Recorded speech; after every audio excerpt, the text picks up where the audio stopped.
जवाब भी आया है। महोदय, मेरा प्रश्न यह है मोटा मोटी कि आपने जो बीपीएससी टीचर है उसको सीनियर बना दिया और जो सक्षमता परीक्षा नियोजित शिक्षक ने दिया उसको आपने जूनियर बना दिया। तो जो सक्षमता परीक्षा दिया है वो 15 साल, 10 साल, 17 साल, 18 साल तक लगातार वो कार्य करता रहा शिक्षण संस्थानों में, और उसके 15 साल 18 साल के निरंतरता आप नहीं जोड़ेंगे तो वह डिमोरलाइज फील करते हैं। और दुनिया में कहीं ऐसा नहीं है कि एक ही काम में हम लगे रहे हों और हमको वो वरीयता का लाभ नहीं मिले। मैं माननीय मंत्री से आग्रह करना चाहता हूं कि जो नियोजित शिक्षक हैं और जो सक्षमता पास किए हैं उनको उनके सेवा काल का जो जितना वर्ष तक उन्होंने स्कूलों में पढ़ाया है उसको उसमें जोड़ते हुए सीनियर बनाया जाए। सरकार का इस पर क्या कहना है? एक मिनट पूछिए। हम लोग सभी जानते हैं यहाँ 3 लोकतांत्रिक ढांचे में 3 तरह की सरकार है, केंद्र सरकार, राज्य सरकार और लोकल गवर्नमेंट, स्थानीय स्वशासन की सरकार।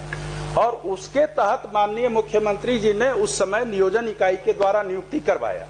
जो माननीय सदस्य का सवाल है वह इसलिए भी अनिवार्य है और अपरिहार्य है कि उन्हीं शिक्षकों के अनुभव के आधार पर सरकारी विद्यालयों में प्रधानाध्यापक के रूप में नियुक्ति की गई, प्रधान अध्यापक के रूप में नियुक्ति की गई, शिक्षण प्रशिक्षण महाविद्यालय में व्याख्याता के रूप में नियुक्ति की गई।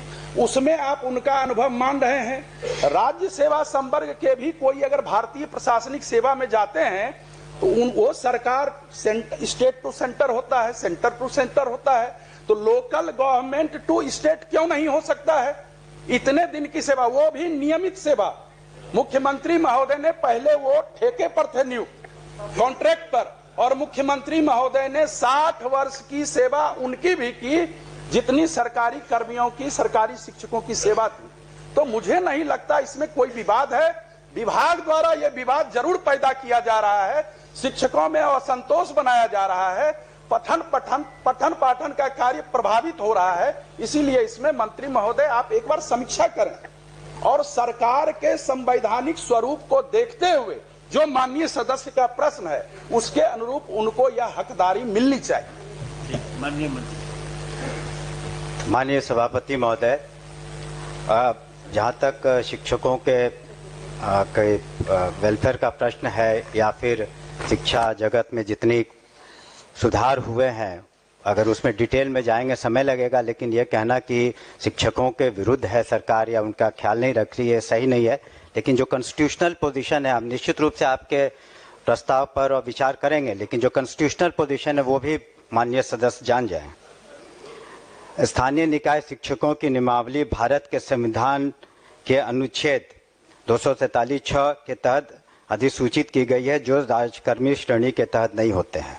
तो ये कॉन्स्टिट्यूशनल पोजीशन है, लीगल पोजीशन है। उसके बावजूद भी मैंने कहा कि हम उस पर विचार करेंगे, लेकिन जहाँ तक लीगल पोजीशन और कॉन्स्टिट्यूशनल पोजीशन की बात है, सरकार उस पर सही है और जो हमारा विभाग है वो भी सही है। किसी को तंग तबाह करने के ख्याल से इस तरह की कोई मंशा नहीं है। हम लोगों ने तो जहाँ तक हो सका है शिक्षकों के हित में सारी कार्रवाइयाँ की हैं।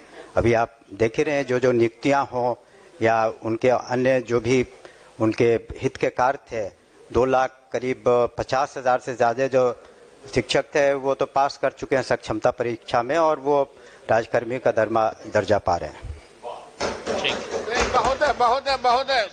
महोदय हम भटक गए। मैं यह संजीव जी ने भी कहा कि आपने हेडमास्टर बनाया तो उसकी वरीयता को काउंट किया कि नहीं? आप बीपीएससी में सरकार ने एक योजना लाई कि नियोजित शिक्षकों को हम परमानेंट करके राज्यकर्मी का दर्जा देना चाहते हैं। आप दिए, वो परीक्षा दिया, लेकिन उसका पोंछ काट देने का आपने तो नहीं कहा था कि आपका जो पोंछ लगा हुआ है 18 साल का, 20 साल का, वो हम काट देंगे। और सरकार नियुक्त की थी, चाहे वो जिला में जिला परिषद का हो या कॉरपोरेशन में हो, जहां कहीं भी जहां कहीं भी नियुक्ति हुई है महोदय, वो सरकार के आदेश पर हुआ है। 60 साल तक आपने उसको रखने का वादा किया इसी सदन में। हम सिर्फ यह चाहते हैं कि जो 18 साल 20 साल से काम कर रहे हैं उनकी सेवा निरंतरता उसमें जुटनी चाहिए। ये यूनिवर्सिटी एक्ट में भी है, दुनिया में ऐसा नहीं होता है कि एक ही काम कर रहे हैं। हम प्रमोशन के लिए छलांग करने जा रहे हैं बीपीएससी में देकर टेस्ट कराने, तो हमारा पोंछिए काट दीजिए। इसलिए महोदय मैं पुनः यह कहता हूं कि उनकी जो सेवा निरंतरता है उसमें जोड़ी जाए। अनुभव जितने दिन का अनुभव है, और आज अभी यूनिवर्सिटी सर्विस कमीशन के पूर्व चेयरमैन बैठे हुए हैं और वर्तमान चेयरमैन भी बहाली कर रहे हैं। आप दूसरे कॉलेजों को, एफिलिएटेड कॉलेजों के 10 साल और 5 साल का आप काम करने का अनुभव जोड़ रहे हैं कि नहीं? आप उस पर आप अंक दे रहे हैं कि नहीं?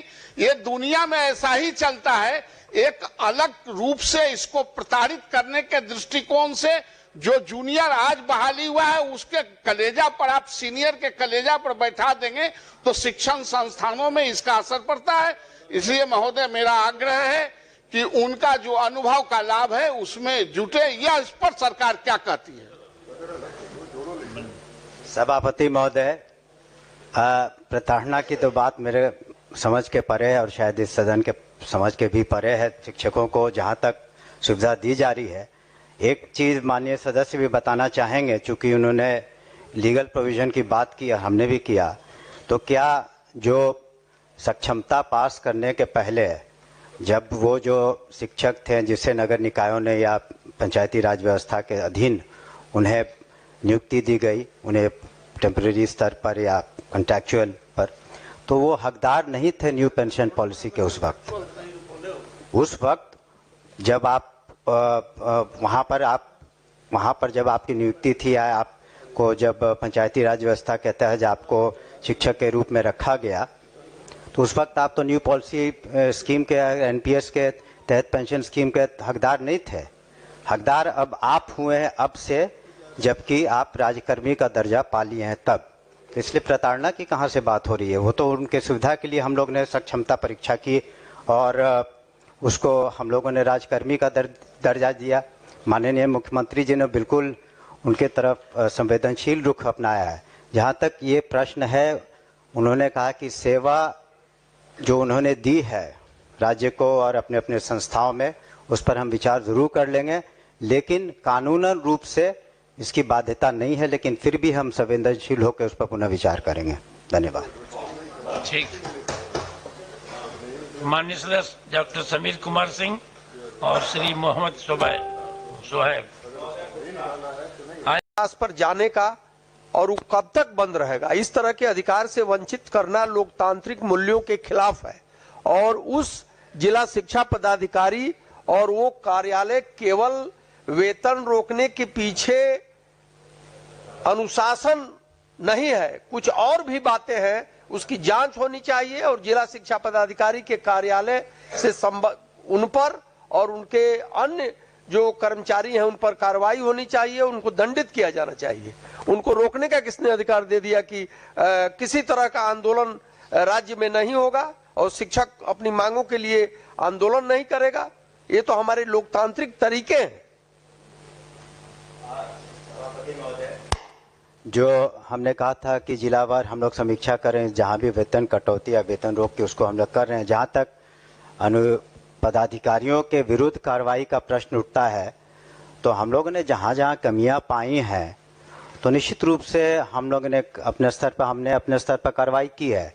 मैंने सदन को पहले भी बताया कि गोपालगंज जिले में, उसके बाद किशनगंज जिले में और 2 दिन पहले दरभंगा जिले में जो डिस्ट्रिक्ट एजुकेशन ऑफिसर थे, जो खामियां हमने पाई और बहुत ज़्यादा अनियमितताएं थी और वहाँ के जो डीपीओ थे, तो उन लोगों को हम लोगों ने निलंबित भी किया है। तो जहाँ इस तरह की कमियां उजागर होंगी कि जहाँ मेंस्ट्रिया इन्वॉल्व है, कि जहाँ पर जानबूझ करके या इस तरह की गलतियाँ हैं, तो हम लोग जिलावार समीक्षा कर रहे हैं। माननीय सदस्य को मैं कहना चाहूँगा कि इस जिले की भी जब हम लोग समीक्षा कर लेंगे और हर जिले में जहां शिक्षकों की गलतियां नहीं है उसको निश्चित रूप से उसका हम लोग सुधार कर लेंगे। मैंने पूर्व में भी कहा। माननीय श्रीमती शशि यादव। उत्तर प्राप्त हुआ है लेकिन ये क जो है स्वीकारात्मक कहा गया है। ये विद्यालय रसोइया जो खाना बनाती हैं स्कूलों में, जिस वजह से आज स्कूलों की गुणवत्ता भी कुछ बढ़ी है, तो वो कह लीजिए कि उनको 1650 रुपया दिया जाता है और हाल के वर्षों में कोई उनके मानदेय में बढ़ोतरी नहीं हुई है महोदय। और हम लोग कहीं भी जाते हैं, लोग सुनते हैं कि बिहार में 1650 विद्यालय रसोइया को मिलता है, तो शर्म से सर झुक जाता है महोदय। और इन्हें पार्ट टाइम कहा गया है, तो मैं ये कहना चाहती हूँ महोदय कि ये पार्ट टाइमर नहीं है, क्योंकि ये कह लीजिए बच्चों को खाना खिलाती हैं और पूरा साफ सफाई करके पूरा खाना बना करके और तब वो जाती हैं, तो वो 10 से 12 घंटे उसको लग जाते हैं महोदय, इसलिए उसे पार्ट टाइम ना कहा जाए। और ये जो कहा गया है कि सितंबर और अक्टूबर 24 का भुगतान किया जा रहा है, तो इस उत्तर का क्या मतलब समझे महोदय? भुगतान किया गया या किया जा रहा है, ये मतलब किया जा रहा है का क्या मतलब समझे महोदय? और हम ये चाहेंगे महोदय कि ये भी कहा गया कि भाई ये केंद्रांश से आने पर हम करते हैं, तो मुझे लगता है कि अब डबल इंजन की सरकार है, तो थोड़ा केंद्र सरकार से भी गुहार करके और ये बढ़ाया जाए और बिहार एक मिसाल कायम करे, क्योंकि अन्य राज्यों में इससे ज्यादा मिलता है महोदय, बगल के राज्यों में से ज्यादा मिलता है, इसलिए यहाँ निश्चित तौर पर कम से कम 10,000 किया जाए महोदय। हम ये मांग करेंगे, क्योंकि बहुत गरीब परिवार की महिलाएं रहती हैं। अगर आप देख लीजिए कि जो घरों में घरेलू कामगार महिलाएं रहती हैं, वो भी अगर खाना बनाती हैं, तो आप कहीं से भी 5 से 7 हजार रुपया देते हैं, और ये स्कूल में इतना बड़ा योगदान दे रही हैं और सबसे गरीब परिवार की महिलाएं हैं। इसलिए महोदय इस पर थोड़ा विशेष ध्यान दिया जाए और बिहार में एक मिसाल कायम किया जाए। सभापति महोदय, माननीय सदस्य ने जो अपनी बातें कही हैं उन्हें ग्रहण करते हैं। दूसरी बात कि माननीय मुख्यमंत्री जी के नेतृत्व में सरकार संवेदनशील है। उन्होंने रसोइया के बारे में कहा, हम लोग उस पर विचार करेंगे, लेकिन उनको साथ साथ ये भी पूरा बिहार जानता है कि किस तरह से माननीय मुख्यमंत्री ने जो तालीमी मरकज़ है उनका 11,000 से 22,000, शिक्षा मित्र है उनका 12,000 से 23-24,000, और किस तरीके से जो टोला सेवक हैं ताकि दलित बच्चों को भी उनको स्कूल में लाया जाए 12,000 से 24,000, इसी सरकार ने किया है। तो सरकार तो बिल्कुल संवेदनशील है कि जहाँ तक प्रश्न है बच्चों को स्कूल तक लाने का, और इसी वजह से सरकार के इन सब प्रयासों की वजह से जहाँ ड्रॉप आउट 12% से ज़्यादा था, आज 1% से कम है। अन्य योजनाएं भी हैं और निश्चित रूप से जो माननीय सदस्य की चिंता है हम लोग भी उससे अवगत हैं और उस पर हम लोग संवेदनशील रुख निश्चित रूप से अपनाएंगे। बजट को भी हम लोग को ध्यान में रखना होता है। शुक्रिया महोदय एक बस महोदय महिला का सवाल है महोदय, बस ये बिल्कुल आपने उन सारे लोगों का किया है, तो इनको भी जो सबसे कम आप दे रहे हैं, उनको 11,000 दे रहे थे, किया है वो अच्छी बात है, मगर 1650 रुपया आप दे रहे हैं इनको, तो इनका भी किया जाए।